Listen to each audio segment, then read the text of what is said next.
ನಮಸ್ಕಾರ ಸ್ನೇಹಿತರೆ, ನಾವೀಗ ನೋಡ್ತಾ ಇರುವ ಕೃತಿಯ ಹೆಸರು on the ignorance of the learned. ಬರೆದವರು ವಿಲಿಯಂ ಹೆಜರೆಟ್.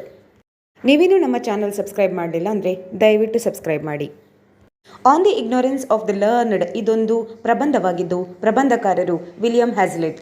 ಇವರು ಹುಟ್ಟಿದ್ದು 10 ಏಪ್ರಿಲ್ 1778 ಹಾಗೂ ನಿಧನರಾದದ್ದು 18 September 1830. He was an English essayist. ಅವರೊಂದು ಇಂಗ್ಲಿಷ್ ಪ್ರಬಂಧಕಾರರಾಗಿದ್ದರು. Drama and literary critic. ಅವರು ನಾಟಕಕಾರರು ಹಾಗೆ ಸಾಹಿತ್ಯದಲ್ಲಿ ವಿಮರ್ಶಾತ್ಮಕವಾದ ಕವಿಯಾಗಿದ್ದರು. Painter, social commentator and philosopher. ಅವರು ಪೇಂಟರ್ ಆಗಿದ್ದರು, ಅಂದರೆ ಚಿತ್ರಕಲಾವಿದರು.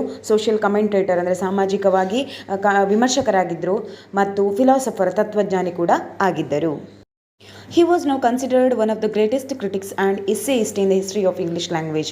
ಅವರೀಗ ಇಂಗ್ಲಿಷ್ ಲ್ಯಾಂಗ್ವೇಜ್ನಲ್ಲಿ ಒಂದು ದೊಡ್ಡ ಕವಿ ಮತ್ತು ಒಬ್ಬ ದೊಡ್ಡ ಪ್ರಬಂಧಕಾರರಾಗಿ ಗುರುತಿಸಲ್ಪಟ್ಟಿದ್ದಾರೆ. Placed in the company of Samuel Johnson and George Orwell. Samuel Johnson ಮತ್ತು ಜಾರ್ಜ್ ಆರ್ವೆಲ್ ಎಂಬ ಇಬ್ಬರು ಸ್ನೇಹಿತರ, ಅವರು ದೊಡ್ಡ ಕವಿಗಳಾಗಿದ್ದ ಕಾರಣ ಅವರ ಇನ್ಫ್ಲುಯೆನ್ಸನ್ನು ಪಡೆದುಕೊಂಡು ನಮ್ಮ ಪ್ರಬಂಧಕಾರರು ಇಂಗ್ಲಿಷ್ ಸಾಹಿತ್ಯದಲ್ಲಿ ಒಳ್ಳೆಯ ಹೆಸರನ್ನು ಪಡೆದಿದ್ದಾರೆ. In the year 1822, he wrote the article on the ignorance of the learned. 1822ರಲ್ಲಿ ನಮ್ಮ ಈ ಕೃತಿ on the ignorance of the learned ಅನ್ನುವ ಪ್ರಬಂಧವನ್ನು ಬರೆದಿದ್ದಾರೆ. In the very beginning of the essay, Hazlitt starts with a quotation which seems quite a formal style to write indeed. ಸ್ಟಾರ್ಟಿಂಗಲ್ಲೇ ಒಂದು ಕೆಲವು ಕೊಟೇಷನಿಂದ ಎಸ್ಸೆಯನ್ನು ಶುರು ಮಾಡ್ತಿದ್ರು. ಹಾಗೆ ಇವರ ಎಸ್ಸೆಗಳು ಅಥವಾ ಪ್ರಬಂಧಗಳು ತುಂಬ ಸಿಂಪಲ್ ಫಾರ್ಮಲ್ಲಿದ್ದು, ತುಂಬ ಕಾಂಪ್ಲಿಕೇಶನ್ ಆದ ವರ್ಡ್ಸನ್ನು ಎಲ್ಲ ಯೂಸ್ ಮಾಡದೆ ಸಿಂಪಲ್ ಇಂಗ್ಲೀಷಲ್ಲಿ ಬರಿತಾ ಇದ್ರು. ಎಲ್ಲರಿಗೂ ಒಂದು ಬೇಸಿಕ್ ಲರ್ನರ್ ಕೂಡ ಅರ್ಥ ಮಾಡಿಕೊಳ್ಳುವಂತಹ ಇಂಗ್ಲೀಷಲ್ಲಿ ಅವರ ಕೃತಿಗಳನ್ನು ಬರಿತಾ ಇದ್ರು. But as we start reading his essay further we are started by his spontaneous style. ಅವರದೇ ಆದ ಒಂದು ಬರೆಯುವ ರೀತಿ ಇತ್ತು, ಒಂದು ಶೈಲಿ ಇತ್ತು. ಆ ಶೈಲಿಯಲ್ಲಿ ಸುಂದರವಾಗಿ ಬರಿತಾ ಇದ್ರು. He gives relevant examples from day-to-day lives. He doesn't use very tough vocabulary. There is no ornamentation, no tough metaphors. His entire essay is woven with short sentences. ಅವರ ಇಡೀ ಎಸ್ಸೆಯನ್ನು ತುಂಬ ಶಾರ್ಟ್ ಸೆಂಟೆನ್ಸನ್ನು ಯೂಸ್ ಮಾಡಿಕೊಂಡು ಬರೆದಿದ್ರು. ಲಾಂಗ್ ಸೆಂಟೆನ್ಸ್ ಯೂಸ್ ಮಾಡುವಾಗ ತುಂಬ complication ಅಥವಾ ಕನ್ಫ್ಯೂಷನ್ಗೆ ದಾರಿ ಮಾಡಿಕೊಳ್ತದೆ.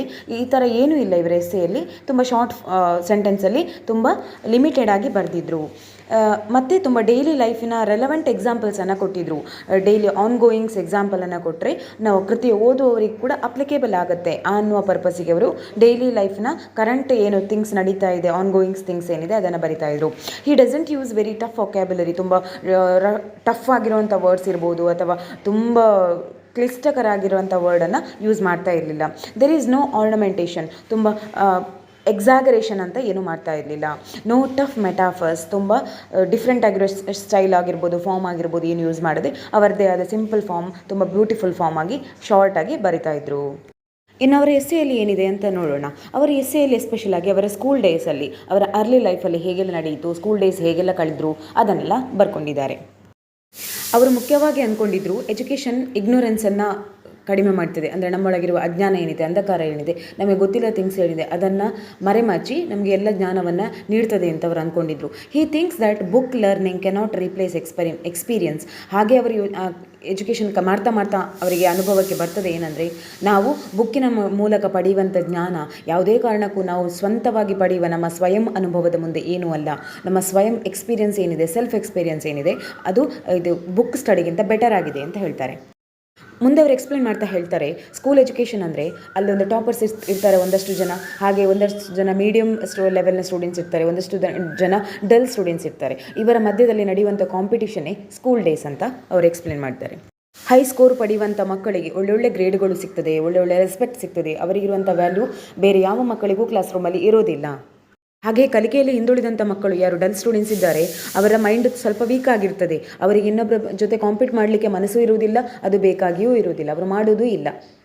ಅಲ್ಲದೆ ಅವರಿಗೆ ಕ್ಲಾಸ್ ರೂಮಲ್ಲಿ ಯಾವುದೇ ಥರದ ರೆಸ್ಪೆಕ್ಟ್ ಆಗಿರ್ಬೋದು, ವ್ಯಾಲ್ಯೂ ಆಗಿರ್ಬೋದು ಏನೂ ಇರೋದಿಲ್ಲ.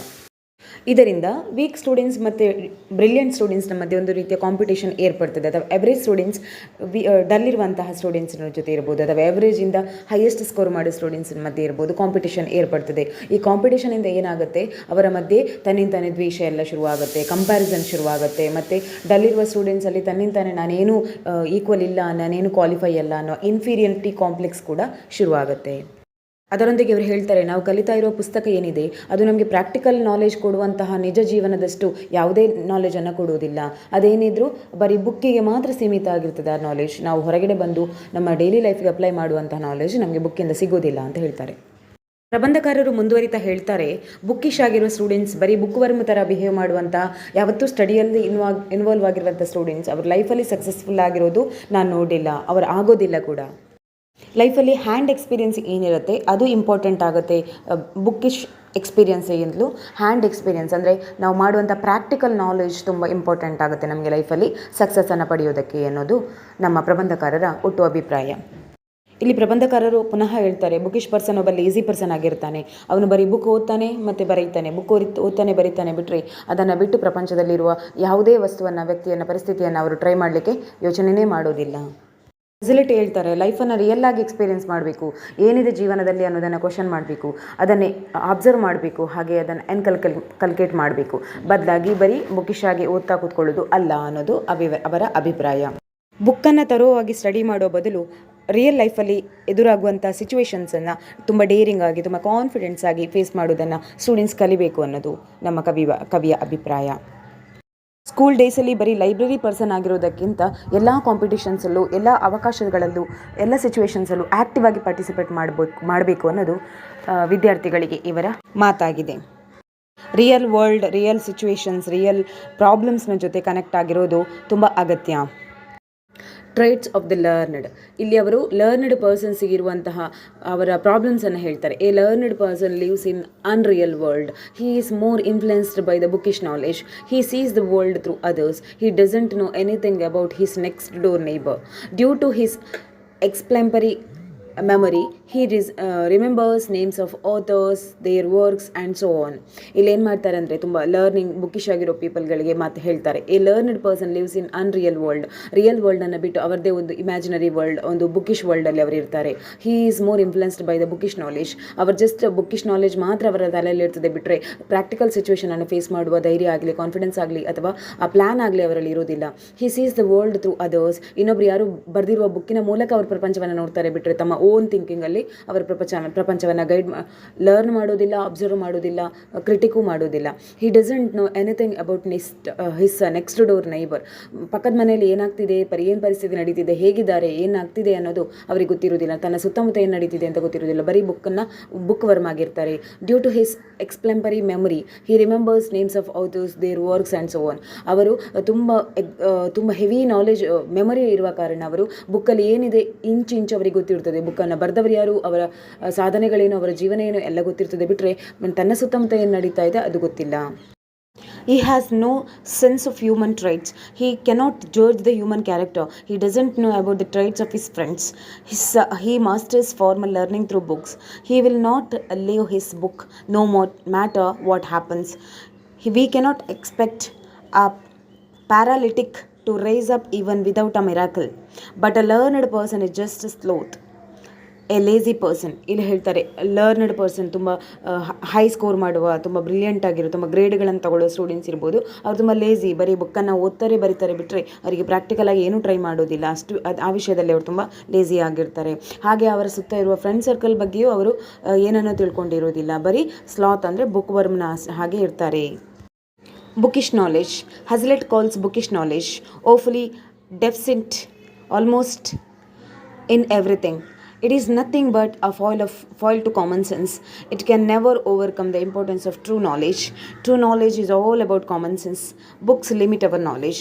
ಇಲ್ಲಿ ಹ್ಯಾಸ್ಲೆಟ್ ಹೇಳ್ತಾರೆ, ಬುಕ್ ಏನು ನಾವು ಸ್ಟಡಿ ಮಾಡ್ತೇವೆ ಅದು ನಮ್ಮ ನಾಲೆಜನ್ನು ಲಿಮಿಟ್ ಮಾಡ್ತದೆ, ನಮಗೊಂದು ಬೌಂಡ್ರಿ ಕೊಡ್ತದೆ, ಇಷ್ಟೇ ಥಿಂಕ್ ಮಾಡು ಅಂತ ಹೇಳ್ತದೆ. ಅದೇ ನಾವು ಹೊರಗಿನ ಪ್ರಪಂಚಕ್ಕೆ ಹೋದಾಗ ನಮಗೆ ಯಾವುದೇ ಲಿಮಿಟ್ ಇರೋದಿಲ್ಲ. ನಾವು ಓಪನ್ ಅಪ್ ಆಗ್ಬೋದು, ಎಲ್ಲವನ್ನು ಅಬ್ಸರ್ವ್ ಮಾಡ್ಬೋದು, ನಮ್ಮಷ್ಟಕ್ಕೆ ನಾವು ಎಲ್ಲವನ್ನು ಥಿಂಕ್ ಮಾಡಿ ಜಡ್ಜ್ ಮಾಡುವ ಪೊಸಿಷನ್ಗೆ ಬಂದಿರ್ತೇವೆ. True knowledge is all about common sense. ತುಂಬ ಬುಕ್ಕಿಶ್ ಆಗೋದ್ರಿಂದ ನಮ್ಮ ಕಾಮನ್ ಸೆನ್ಸ್ ಕೂಡ ನಾಶ ಆಗ್ತದೆ. ನಾವು ಇನ್ನೊಬ್ಬರ ವೇ ಆಫ್ ಥಿಂಕಲ್ಲೇ ಯೋಚನೆ ಮಾಡ್ತೇವೆ ಬಿಟ್ಟರೆ ನಮ್ಮದೇ ಸ್ವತಂತ್ರವಾಗಿ ನಾವೇನು ಯೋಚನೆ ಮಾಡುವುದಿಲ್ಲ. That's why Hazlitt concludes his essay with this remark: to know the force of human genius, we should read Shakespeare, and to the insignificance of human learning, we may study his commentators. Dull students ಅಥವಾ genius ಅಲ್ಲದ ಮಕ್ಕಳ ಬಗ್ಗೆ ತಿಳ್ಕೊಳ್ಬೇಕು ಅಂತಾದರೆ ನಾವು Shakespeare ಅಂತಹ ಪುಸ್ತಕಗಳನ್ನು ಓದಬೇಕು. ಶೇಕ್ಸ್ಪಿಯರ್ ಅವರ ಸ್ಟಡಿ ಡೇಸಲ್ಲಿ ತುಂಬ ಬ್ರಿಲಿಯಂಟ್ ಏನೂ ಆಗಿರಲಿಲ್ಲ, ಆದರೆ ಮುಂದೆ ಹೋಗ್ತಾ ಹೋಗ್ತಾ ಇಂಗ್ಲೀಷ್ ಲಿಟ್ರೇಚರ್ನಲ್ಲಿ ಅವರು ತನ್ನದೇ ಆದ ಒಂದು ದೊಡ್ಡ ಹೆಸರನ್ನು ಮೂಡಿಸಿದ್ದಾರೆ. ಇದೆಲ್ಲ ಸಾಧ್ಯ ಆಗಿರೋದು ಅವರಲ್ಲಿದ್ದ ಕಾಮನ್ ಸೆನ್ಸ್ ಅಥವಾ ಅಬ್ಸರ್ವೇಷನ್ ಸ್ಕಿಲ್ಲಿಂದ. ಹ್ಯೂಮನ್ ಜೀನಿಯಸ್ ಆಗಬೇಕು ಅಂತಾದರೆ ಅವರೊಳಗಿರುವ ಕ್ಯೂರಿಯಾಸಿಟಿಗೆ ಸರಿಯಾದ ಆನ್ಸರ್ ಸಿಗಬೇಕು. ಈ ಆನ್ಸರ್ ಸಿಗೋದು ನಮ್ಮ ಪ್ರಾಕ್ಟಿಕಲ್ ನಾಲೆಜಿಂದ ಅಥವಾ ಹೊರಗಡೆ ಔಟ್ಸೈಡ್ ಅಬ್ಸರ್ವೇಷನಿಂದ ಮಾತ್ರ ಸಾಧ್ಯ, ಬದಲಾಗಿ ಒಳಗಡೆ ಇರುವಂತಹ ಲೈಬ್ರರಿ ಒಳಗಿರುವಂಥ ಬುಕ್ಕಿಂದ ಓದೋದ್ರಿಂದ ಅಲ್ಲ ಅನ್ನೋದು ಹ್ಯಾಸ್ಲಿಟ್ ಅವರ opinion. Idler at school. Hazlitt says, our men of the greatest genius have not been most distinguished for their acquirements at school or the university. ನಮ್ಮ ಶಾಲೆಗಳಲ್ಲಿ ಕೆಲವು ಮಕ್ಕಳು ತುಂಬ ಶಾಂತವಾಗಿ ಯಾವುದರಲ್ಲೂ ಪಾರ್ಟಿಸಿಪೇಟ್ ಮಾಡದೆ ಅವರ ಲೋಕದಲ್ಲಿ ಅವರಿರ್ತಾರೆ, ತುಂಬ ಡಲ್ಲಾಗಿರ್ತಾರೆ, ಕಲಿಯೋದ್ರಲ್ಲಿ ತುಂಬ ಹಿಂದುಳಿತಿರ್ತಾರೆ, ಬ್ಯಾಕ್ವರ್ಡ್ ಸ್ಟೂಡೆಂಟ್ಸ್ ಅಂತ ಕರೆಯಲ್ಪಟ್ಟಿರ್ತಾರೆ. ಅವರು ಯಾಕೆ ಹಾಗಿರ್ತಾರೆ? ಅದಕ್ಕೆ ಮೇಯ್ನ್ ಕಾರಣ ಆಗಿರೋದು ನಮ್ಮ ಎಜುಕೇಷನ್ ಸಿಸ್ಟಮ್ ಅಂತ ಕವಿ ಹೇಳ್ತಾರೆ. ಹಾಗೆ ಮುಂದುವರಿತಾ ಸ್ಕೂಲ್ ಡೇಸಲ್ಲಿ ತುಂಬ ಹೈ ಸ್ಕೋರರ್ ಆಗಿರುವಂತಹ ಟಾಪಲ್ಲಿದ್ದಂತಹ ಒಳ್ಳೆ ಗ್ರೇಡ್ಗಳನ್ನು ಪಡಿತಾ ಇದ್ದಂತಹ ಟಾಪೆಸ್ಟ್ ಸ್ಟೂಡೆಂಟ್ಸ್ ರಿಯಲ್ ಲೈಫಿಗೆ ಬಂದಾಗ ಅವರೊಂದು ಜಾಬ್ ತಗೊಳ್ಳೋದ್ರಲ್ಲಿ, ಅಲ್ಲಿರುವಂತಹ ಪ್ರಾಕ್ಟಿಕಲ್ ಸಿಚುವೇಷನನ್ನು ಫೇಸ್ ಮಾಡೋದ್ರಲ್ಲಿ ಅಥವಾ ಕ್ರಿಟಿಕಲ್ ಥಿಂಕ್ ಮಾಡೋದ್ರಲ್ಲಿ ತುಂಬ ಎಡವ್ತಾರೆ. ಯಾಕಂದರೆ ಅವರು ಸ್ಕೂಲ್ ಡೇಸಲ್ಲಿ ಬರೀ ಬುಕ್ಕಿಶ್ ಆಗಿರ್ತಾರೆ ಅನ್ನೋದು ಕವಿಯ opinion. Perhaps he is true. Hazlitt believes that the idlers cannot grasp dull learning at school. The ones who have sharp memory are those who use the least useful faculty of the mind. Memory is not as powerful as imagination. Hazlitt speaks in favor of idlers. ಯಾರು ತುಂಬ dull students ಇದ್ದಾರೆ ಅವರ ಬಗ್ಗೆ ನಮ್ಮ ಕವಿ ಮಾತಾಡ್ತಾರೆ. Dull ಆಗಿರೋದು ಅವರ ತಪ್ಪಲ್ಲ, ನಾವು ಕಲಿಸ್ತಾ ಇರುವ ವೇ ಆಫ್ ಸ್ಕೂಲಿಂಗ್ ಏನಿದೆ, ಎಜುಕೇಷನ್ ಏನಿದೆ ಅದರ ತಪ್ಪು. ನಾವು ಅವರಿಗೆ ರೀಚ್ ಆಗೋ ಲೆವೆಲಲ್ಲಿ ಕಲಿಸ್ತಾ ಇಲ್ಲ, ಅದು ಮುಖ್ಯವಾಗಿ ನಮ್ಮ ಸಿಸ್ಟಮಲ್ಲಿರುವ ಮೇಜರ್ ಮಿಸ್ಟೇಕ್ ಅಂತ ಹೇಳ್ತಾರೆ. Nonsense appears sacred. When it comes to human learning, Hazlitt holds that it is of no importance to mankind. Since time immemorial, much emphasis has been laid on human learning. We even have gods and goddesses in the name of human learning. That is how we make nonsense sacred. All this is a waste. ಅವರು ಹೇಳ್ತಾರೆ, Hazlitt ಹೇಳ್ತಾರೆ, ನಾವು ಮನುಷ್ಯರು ಮಾಡಿಕೊಳ್ತಾ ಇರುವಂಥ ಕೆಲವು ಆಚರಣೆಗಳೇನಿದೆ, ಸಂಪ್ರದಾಯಗಳೇನಿದೆ, ಕೆಲವು ಮೂಲಭೂತ ನಂಬಿಕೆಗಳೇನಿದೆ, ಅದೆಲ್ಲ ನಿಜ ಅಲ್ಲ, ಅದೆಲ್ಲ ಸುಮ್ಮನೆ, ಅದೆಲ್ಲ ವೇಸ್ಟ್ ಆಫ್ ಟೈಮ್ ಅಥವಾ ವೇಸ್ಟ್ ಆಫ್ ಎವ್ರಿಥಿಂಗ್ ಅಂತ ಹೇಳ್ತಾರೆ. ಅದರಲ್ಲಿ ಮೀನಿಂಗ್ ಏನೂ ಇಲ್ಲ, ಅದರಿಂದ ಮುಖ್ಯವಾಗಿ ನಮಗೆ ಸಮಾಜಕ್ಕೆ ತೊಂದರೆ ಆಗ್ತಾ ಇರೋದು ಅಂತ ಅವರ ಅಭಿಪ್ರಾಯ. ನಾವು ಮನುಷ್ಯತ್ವಕ್ಕೆ ಬೆಲೆ ಕೊಡದೆ, ಮಾನವೀಯ ಮೌಲ್ಯಗಳಿಗೆ ಬೆಲೆ ಕೊಡದೆ, ಬರೀ ಮೂಢನಂಬಿಕೆಗಳ ಹಿಂದೆ ಓಡ್ತಾ ಅದಕ್ಕೆ ಇಂಪಾರ್ಟೆನ್ಸ್ ಕೊಡ್ತಾ ಇರುವ ಕಾರಣಕ್ಕೆ ಸಮಾಜದ ಸ್ವಾಸ್ಥ್ಯ ಹಾಳಾಗುತ್ತಿದೆ ಅನ್ನೋದು ಕವಿಯ ಒಟ್ಟು ಅಭಿಪ್ರಾಯ. In the memory of a learned, there is a storehouse of quotations. These quotations are the sole basis of their existence. But after grasping this nonsense from books, the learned scholars cannot find any beauty in nature or art. Learned people ಬರೀ ಕೊಟೇಶನ್ಸ್ಗೆ, ಕೆಲವೊಂದು ಹೇಳಿಕೆಗಳಿಗೆ ಸೀಮಿತ ಆಗಿರ್ತಾರೆ ಬಿಟ್ಟರೆ ನೇಚರಲ್ಲಿರುವ beauty ಆಗಿರ್ಬೋದು ಅಥವಾ ಅದರಲ್ಲೊಂದಿರುವ ನೈಜತೆ, ಸೌಂದರ್ಯ ಯಾವುದನ್ನು ಅವರು ಗಮನಿಸೋದಿಲ್ಲ. ನಾವು ಸಾಮಾನ್ಯವಾಗಿ ಲರ್ನಡ್ ಪೀಪಲಿಗೆ ಎಲ್ಲ ಗೊತ್ತಿರ್ತದೆ ಅಂತ ಅಂದ್ಕೊಳ್ತೇವೆ, ಆದರೆ ಲರ್ನಡ್ ಪೀಪಲ್ನಲ್ಲೂ ಜನಗಳಲ್ಲೂ ಕೆಲವೊಂದಾದ ಅವರದೇ ಆದ ಮೌಢ್ಯತೆ ಅಥವಾ ಇಗ್ನೋರೆನ್ಸ್ ಅನ್ನೋದು ಇದೆ ಅನ್ನೋದು ನಮ್ಮ ಪ್ರಬಂಧಕಾರರ ಒಪಿನಿಯನ್. ಅವರು ತನ್ನ ಪ್ರಬಂಧದಲ್ಲಿ ಈ ಮಾತುಗಳಿಗೆ ತುಂಬ ಸ್ಟ್ರೆಸ್ಸನ್ನು ಕೊಟ್ಟಿದ್ದಾರೆ. What is the problems in ಲರ್ನಡ್ people ಅಂತ. ಈ ಕನ್ನಡ ವಿವರಣೆ ಇಷ್ಟ ಆಗಿದೆ ಅಂದ್ಕೊಳ್ತೇನೆ. ಇಷ್ಟ ಆದರೆ ಲೈಕ್ ಮಾಡೋದನ್ನು, ಕಾಮೆಂಟ್ ಮಾಡೋದನ್ನು, ಹಾಗೆ ಚಾನಲ್ ಸಬ್ಸ್ಕ್ರೈಬ್ ಮಾಡೋದನ್ನು ಮರಿಬೇಡಿ. ಧನ್ಯವಾದಗಳು.